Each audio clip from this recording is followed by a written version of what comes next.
नमः पार्वती पतये हर हर महादेव।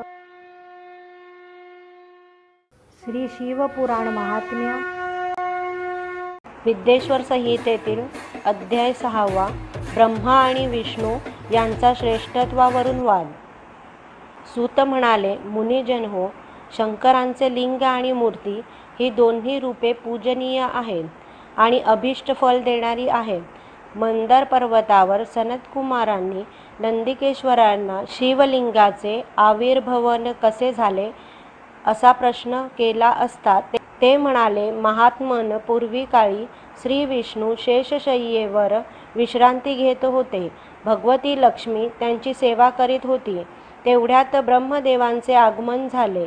ते श्रीहरीला म्हणाले, पुत्रा उठ, मी तुझा ईश्वर आहे. चराचर जगताचा हा स्वामी तुझ्या सम्मुख साक्षात उभा आहे. मला वंदन कर. त्याची दर्पोक्ती ऐकून विष्णू संतप्त झाले. त्यांनी कसेबसे स्वतःला आवरले. ते शांतपणे म्हणाले, पुत्रा, तुझे कल्याण असो. आज या पित्याकडे कसे येणे केलेस? ब्रह्मदेवांना हे उत्तर अपेक्षित नव्हते. ते रागाने म्हणाले, श्रीहरी, हे तू काय बोलतो आहेस?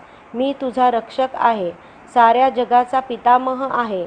संपूर्ण विश्व माझ्यातच सामावले आहे.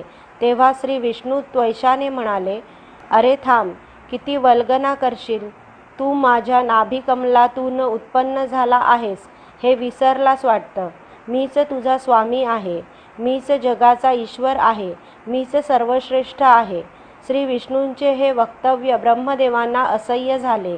आपल्या श्रेष्ठत्वाचा खुलासा करीत ते दोघेही वाद घालू लागले. कोणी कोणास ऐकेना. भांडण विकोपास गेले. मीच जगाचा स्वामी असे म्हणून ते एकमेकांचा वध करण्यास उद्युक्त झाले. ब्रह्मदेव हंसावर आणि श्रीहरी गरुडावर आरूढ होऊन युद्ध करू लागले. परस्परांवर जीव घेणे, अस्त्र प्रहार करू लागले. त्यांचे निर्वाणीचे युद्ध पाहून देव भयकंपित झाले. सृष्टीमध्ये मोठी खळबळ माजली. हे युद्ध थांबवणे गरजेचे होते. देवांनी त्वरेने कैलासलोकी गमन केले. तेथे भगवान शंकर दिव्य सिंहासनावर बसले होते. त्यांच्या डावीकडे पार्वती विराजमान होती.